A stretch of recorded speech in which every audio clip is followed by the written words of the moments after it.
नहीं नहीं, डायरेक्शन खुद बैठ के हेल्थ मिनिस्टर साहिबा मेरे साथ खड़ी हैं, कल सांबा में मेरे साथ थीं, बाज़ाब्ता हमने इस पे बात की है।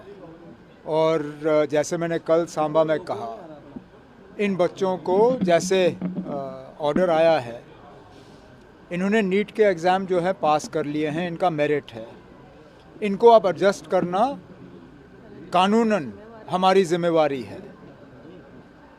और इनको जो इनके घर के सबसे नज़दीक मेडिकल कॉलेजेस हैं, हमारी कोशिश रहेगी कि वहाँ इनको जो है सुपर न्यूमरी सीट्स कायम करके इनको हम एडजस्ट कर देंगे ताकि इनकी तालीम पे कोई असर ना पड़े। लेकिन इनको एडजस्ट करना हमारे लिए कोई मुश्किल काम नहीं है, हम कर लेंगे।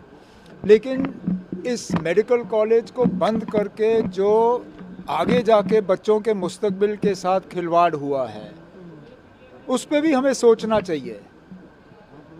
आज जैसे मैंने कल आपसे कहा था, चलिए आज 50 सीटों में से 40 जो हैं वो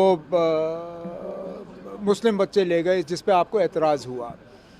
कल को जब आहिस्ता आहिस्ता इस कॉलेज की सीटों की तादाद बढ़ाई जाती, 400-500 सीटों पे पहुंच जाते, मुमकिन है आगे जाके 250-300 बच्चे जो हैं यहाँ जम्मू के होते, अब वो कहाँ जाएंगे?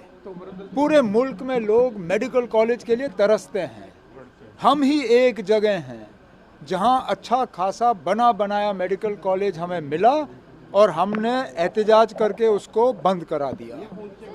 तो मुरद्दुल्लाह साहब, क्या जम्मू कश्मीर की सरकार यहाँ नया मेडिकल इंस्पेक्शन, पहले तो मुझे बताइए इंस्पेक्शन किया किसने, और अगर किया था तो पास कैसे हुआ?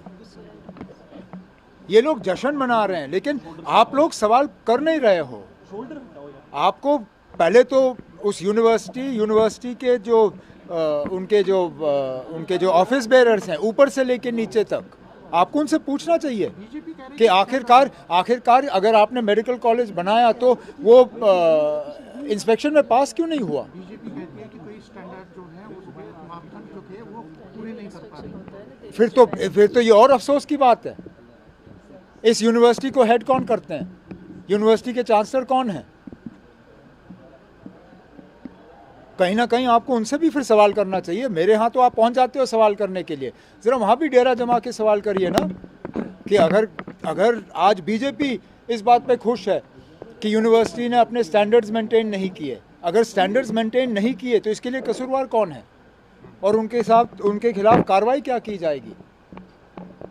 क्योंकि चलिए इन 50 बच्चों को हम एडजस्ट कर देंगे, लेकिन जो आगे जाके नुकसान हुआ है बच्चों के मुस्तकबिल का, उसके लिए कोई ना कोई तो जवाबदेह होना चाहिए। मतलब जो गवर्नमेंट क्या वो वापस हो रहा है, आपकी साइलेंस हो रही है गवर्नमेंट की तरफ से, क्या वो वापस जो एड मिली थी मेडिकल कॉलेज को गवर्नमेंट की तरफ से? नहीं, वो यूनिवर्सिटी को दी थी हमने एड, और हम उन लोगों में से नहीं हैं जो पैसे गिन के वापस। आप इलेक्शन में है, साइलेंस, क्या आपकी अनएम्प्लॉयमेंट बढ़ गई है और बाग और ऑर्चर्ड्स और जो है ट्रीज को कट किया जा रहा है और आप खामोश है और अनएम्प्लॉयमेंट बहुत बढ़ गई है? मेरे पार्टी के साथी मुझे अक्सर कहते हैं कि मुझे थोड़ा सा और खामोश रहना चाहिए। वो कहते हैं मैं ज़्यादा ही आप लोगों के सवालों का जवाब देता हूँ। मुझे बताइए ना, अब कौन सा ऐसा इशू है जिस पे मैं खामोश रहा हूँ? कोई ऐसा इशू नहीं है ना अब जिस पे मैंने जो है बात ना की हो। बाकी आगे जाके अगर वो मुझसे किसी इशू पे सुनना चाहेंगे, असेंबली का सेशन आ रहा है, उनके मेंबर से कहिए, सवाल डालिए, सवाल का हम जवाब दे देंगे।